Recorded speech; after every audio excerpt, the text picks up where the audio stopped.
In this video, we will learn about variables in Java और जावा के variables के जानने के साथ साथ हम और जानेंगे कैसे वेरिएबल्स को नेम किया जाता है जावा में।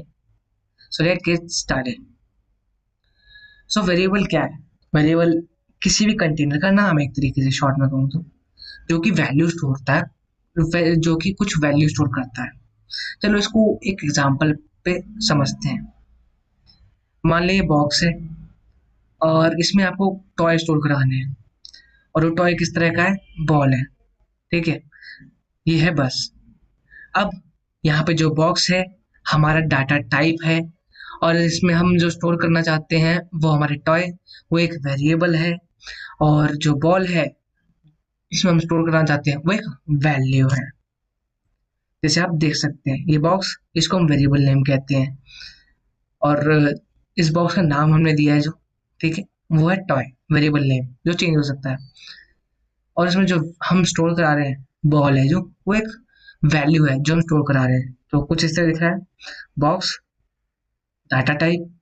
डाटा टाइप के बारे में आप इतना नहीं जानते हो तो अगली वीडियो बनेगी, उसमें देख लेना, समझ जाएंगे आप। और टॉय वेरिएबल है और जिसमें वैल्यू स्टोर करा रहे हैं वो है बॉल। अब जानते हैं rules for naming a variable. आप वेरिएबल को डिक्लेयर करने के लिए अल्फाबेट से स्टार्ट कर सकते हैं, डॉलर साइन यूज कर सकते हैं, अंडरस्कोर से डिक्लेयर कर सकते हैं वेरिएबल स्टार्टिंग का जो वर्ड होता है। उसके बाद आप कोई भी अल्फाबेट कर सकते हो, पर उसमें भी चार तरह के आते हैं। आप अल्फाबेट यूज कर सकते हो, उसके बाद कोई भी कैरेक्टर में फिर से कोई और डॉलर साइन यूज कर सकते हो, नंबर यूज कर सकते हो, अंडरस्कोर यूज कर सकते हो। चलो एग्जाम्पल देखते हैं और सीखते हैं। आप स्क्रीन को पॉज करके थोड़ा एनालाइज कर लिए कि इस तरह से ये एग्जाम्पल है, हाँ इस तरह से सही है और इस तरह से गलत है। तो एक दो एग्जाम्पल देखते हैं। जैसे अल्फाबेट से कर सकते हैं तो अल्फाबेट ABCD ये सही है, और यहाँ नंबर से स्टार्ट नहीं कर सकते, रूल्स में था फर्स्ट जो वर्ड है लेटर, तो ये रॉन्ग है। ऐसे ही यहाँ देखेंगे कि अंडरस्कोर से था कि हाँ पहला अंडरस्कोर से स्टार्ट कर सकते हैं, क्वेश्चन मार्क ये यूज करा तो ये गलत है। हम डायरेक्ट अंडरस्कोर अंडरस्कोर ऐसे यूज कर सकते हैं, हाँ, पर ये और साइन यूज कर रहा है वो वैलिड नहीं है। अगर ऐसे यूज करते हैं तो एरर शो कर देगा हमारे प्रोग्राम में। तो अब जानते हैं सिंटेक्स क्या होता है वेरिएबल्स को डिक्लेयर करने का एक तरीके से। सो सिंटेक्स ये होता है, पहले हम टाइप बताते हैं, फिर वेरिएबल बताते हैं और वैल्यू बताते हैं क्या है। इक्वल का साइन मतलब जो वेरिएबल हमारा है उसमें ही वैल्यू असाइन कर रहा है। टाइप मतलब किस तरह का डाटा टाइप है, जैसे एग्जांपल की बात करूँ इंट, स्ट्रिंग, फ्लोट वगैरह, ठीक है, वो तरह का। वेरिएबल जो हम उसमें स्टोर करना चाहते हैं उसका नाम वेरिएबल का, और इस वेरिएबल में क्या वैल्यू स्टोर करना चाहते हैं वो इक्वल्स टू वैल्यू में बता देते हैं। चलो एग्जांपल लेते हैं, जैसे int x equals to 55। Int हमने बताया डाटा टाइप क्या है, अब उस डाटा टाइप का वेरिएबल का नाम दे दिया x और उसमें क्या वैल्यू स्टोर करना चाहता है 55। ऐसे हम, अब चलो एग्जांपल लेते हैं स्ट्रिंग का। स्ट्रिंग बताया किस तरह का डाटा टाइप है, स्ट्रिंग, और उस वेरिएबल का नाम क्या है, नेम, इक्वल्स टू असाइन करने के लिए, और नेम वेरिएबल में क्या वैल्यू असाइन करना चाहते हैं, स्ट्रिंग की परम, तो ये इसमें असाइन हो गई। अब इसको मेरे को प्रिंट कराना है तो क्या कमांड दूंगा, system dot out print ln, और अंदर फंक्शन के अंदर नेम, तो जो आउटपुट आएगा हमारा वो क्या आ जाएगा, परम आ जाएगा इस तरह से। तो अब हमने जान लिया है क्या होता है वेरिएबल्स और कैसे नेम करते हैं। और अब जानते हैं टाइप्स ऑफ वेरिएबल्स के बारे में।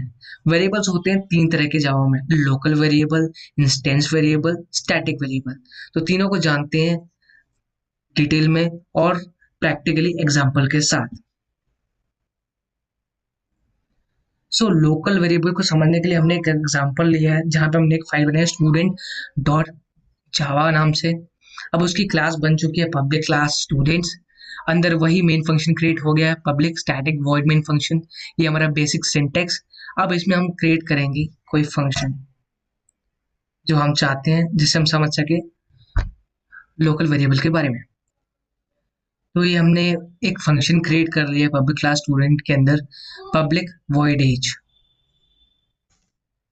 जहाँ वेरिएबल डिक्लेयर कर दिए इंट एज, जहाँ की इनिशियलाइजेशन करती हूँ मैं 0, age equals to age plus 5। यहाँ पे इनिशियलाइजेशन करना ज़रूरी हो जाता है क्योंकि लोकल वेरिएबल्स में अगर आप कोई वैल्यू असाइन नहीं कर रहे हो तो ये 0 नहीं लेता है ऑटोमेटिकली डिफॉल्ट वैल्यू में, ये एरर शो करता है इसलिए। ठीक है, तो यहाँ पे age equals to age plus 5 declare कर दिया और प्रिंट करा दिया system dot out println student age is plus age. ठीक है, अब हम आगे का काम करते हैं जो उसमें होता है। अब हमने कर दिया है यहाँ पर, ये हमने जो फंक्शन बनाया, अब इसको मेन फंक्शन में कॉल करना था इसके वेरिएबल्स को। तो हमने क्या करना पड़ेगा, यहाँ पे इस क्लास का जो हमारी मेन क्लास है उसका ऑब्जेक्ट क्रिएट करा स्टूडेंट्स।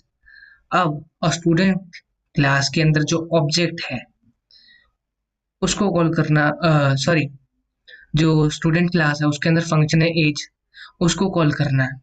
तो क्या करना पड़ेगा, ऑब्जेक्ट क्रिएट करा डॉट एज फंक्शन। इस तरह हम उसके वेरिएबल्स को कॉल कर सकते हैं।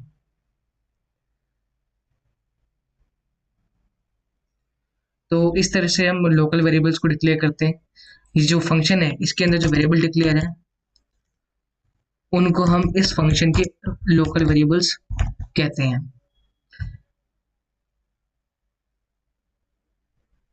और ये लोकल वेरिएबल्स कहाँ डिक्लेयर होते हैं, किसी फंक्शन में, कंस्ट्रक्टर में डिक्लेयर होते हैं, कोई ब्लॉक में डिक्लेयर होते हैं, और ये कॉल होते हैं मेन फंक्शन में।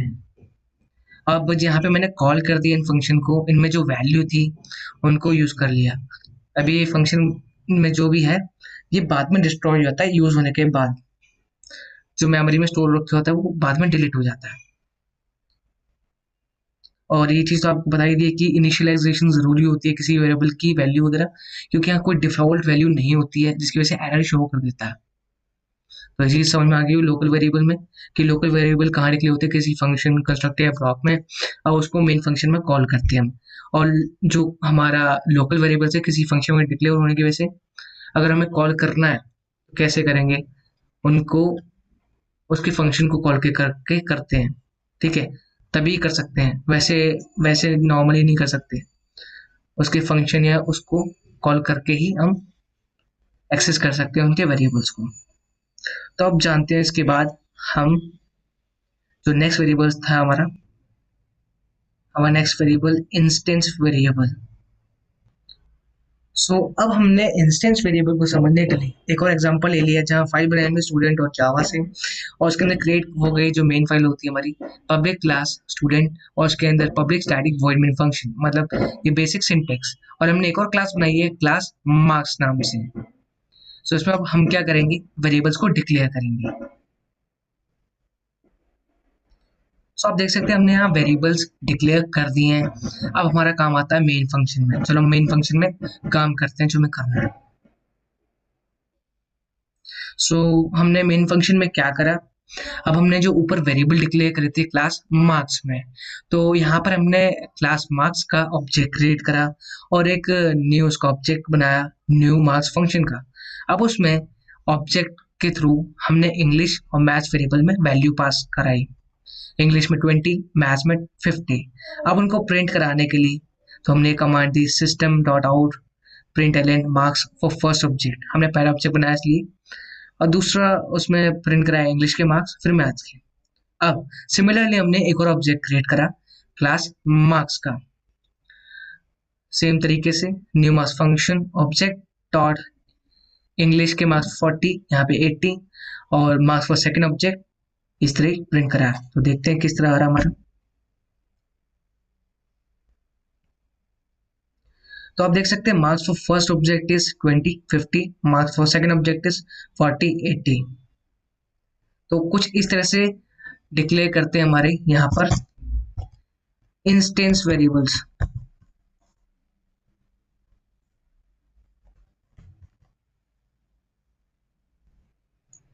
तो इससे समझ में आ गया किस तरह यूज करते हैं, डिक्लेयर करते हैं इंस्टेंस वेरिएबल। इंस्टेंस वेरिएबल्स होते हैं हमेशा जो मेन क्लास होती है उससे अलग क्लास में ऐसे डिक्लेयर किए जाते हैं इस तरह, और इसको हम एक्सेस करते हैं फिर मेन फंक्शन के अंदर ऑब्जेक्ट्स क्रिएट करके। और यहाँ पे भी सिमिलरली वही होता है कि जैसे हमने ऑब्जेक्ट्स बनाए, ये वेरिएबल्स हैं, यहाँ पे ऑब्जेक्ट के थ्रू कॉल किया, जो इनमें वैल्यू असाइन करी, हमारा आउटपुट आ गया। उसके बाद ये जो वेरिएबल्स हैं उनकी वैल्यू डिस्ट्रॉय हो जाती है। और एक और बात कि जो हम इंस्टेंस वेरिएबल है, यहाँ पे कोई भी इन्हें वैल्यू असाइन करने की जरूरत नहीं है। अगर हम नहीं भी असाइन करते तो इनकी डिफॉल्ट वैल्यू 0 होती है, पर लोकल वेरिएबल में हमें असाइन करनी पड़ती है क्योंकि वहाँ कोई डिफॉल्ट वैल्यू नहीं होती है। बस ये डिफरेंस इनमें इंस्टेंस वेरिएबल और लोकल वेरिएबल में। और जो इंस्टेंस वेरिएबल होते हैं आउटसाइड द क्लास होते हैं, जो मेन क्लास होती है उससे आउटसाइड में डिक्लेयर करते हैं, और लोकल वेरिएबल्स होते हैं किसी फंक्शन में, कंस्ट्रक्टर में डिक्लेयर होते हैं। अब हम जानते हैं अपना स्टैटिक वेरिएबल के बारे में। यहाँ पर हमने इंस्टेंस वेरिएबल को सीखने के लिए वही बेसिक फॉर्मेट बना दिया है। ऊपर एक वही वाला क्लास मार्क्स बना दिया है, फोल्डर के ऊपर क्लास और नीचे मेन क्लास जिसमें मेन फंक्शन डिक्लेयर रखा है। तो अब हम क्लास मार्क्स में स्टैटिक वेरिएबल डिक्लेयर करेंगे। हमने दो स्टैटिक वेरिएबल डिक्लेयर कर दिए हैं। जैसे हमें मार्क्स का बनाना है, ठीक है, class public static int total, जो टोटल बताएगा वेरिएबल, टोटल मार्क्स जो हमें लेने हैं, किसके, नेम परम, ठीक है। दो वेरिएबल डिक्लेयर कर दिए, पब्लिक स्टैटिक इंट टोटल, जहाँ पे कोई वैल्यू साइन नहीं करी हमने, public static string name equals to param. अब इसको मेन फंक्शन के अंदर हमें वैल्यू देनी है और उनको ऑब्जेक्ट के थ्रू कॉल करना है, तो करते हैं इसको। इस तरह हमने मेन फंक्शन में मार्क्स, क्लास का नाम, डॉट टोटल, उसमें कौन सा वेरिएबल, टोटल, और उसमें वैल्यू सेंड कर दिया 250।